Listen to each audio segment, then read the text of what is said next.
everyone, it's Shari Carroll for SSSTF.com, and I have a really soft and subtle card for Mother's Day using the new Altenew Wildflower Garden stamps. This is a really great stamp set. It has a lot of nice stems and small flowers that you can put together to create a really nice arrangement of flowers. I always love that Altenew puts a guide on the back so you know what stems or what flower pieces go together. So I use that as a guide to get started. I am going to be doing a watercolor effect, so I'm using Tim Holtz watercolor paper and my stamp platform. I'm starting off with peeled paint ink for my stems, and I'll be using this for all of the stems.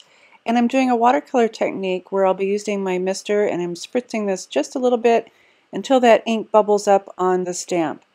When you're spritzing, you want to make sure that you have enough water on there to where the ink is fluid, but not too much.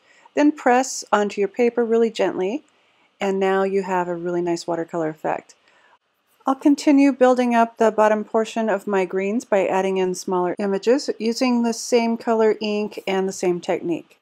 Once I have all my greens stamped, I'll move on to the flowers, and I'm using antique linen for my first flower.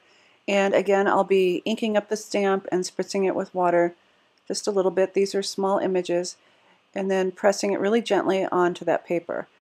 I'll continue adding flowers, and this one is Tattered Rose, and I am using all muted tones so that it has a really nice soft effect for Mother's Day. Once my panel is completely dry, I'll start adding my message, and here is how my flowers look all together.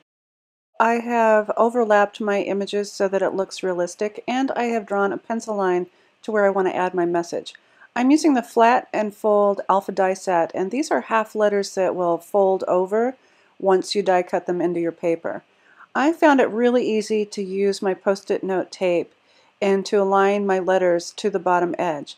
You want to make sure that your folds all go to the center, so the half pieces are going to be folded over.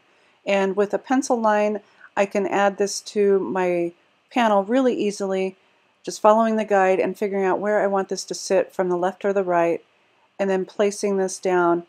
And once I have it all lined up, I can run this through my die cut machine. Once I have everything die cut, I can use an eraser and erase my pencil line.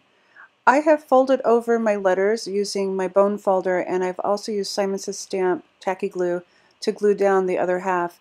And here I'm just darkening in the back side of the paper where it was white, so my message will show up a little bit better.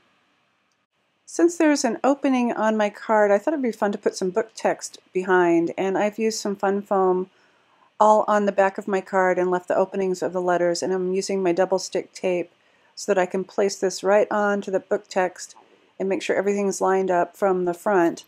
And then once I have that placed down, I can trim around that book text from the back. I am mounting my panel onto a piece of Desert Storm cardstock just to give it a little bit more definition and to bring all those colors together. I think using the fun foam or a foam tape really helps bring dimension to that greeting. Here's a look at my finished card. I really like how it turned out. I love the soft colors of the Tim Holtz Distress inks, and it's just perfect for Mother's Day. I hope I've given you some inspiration using the Wildflower Garden stamps and the flat and fold dies from Altenew. And as always, thanks so much for watching.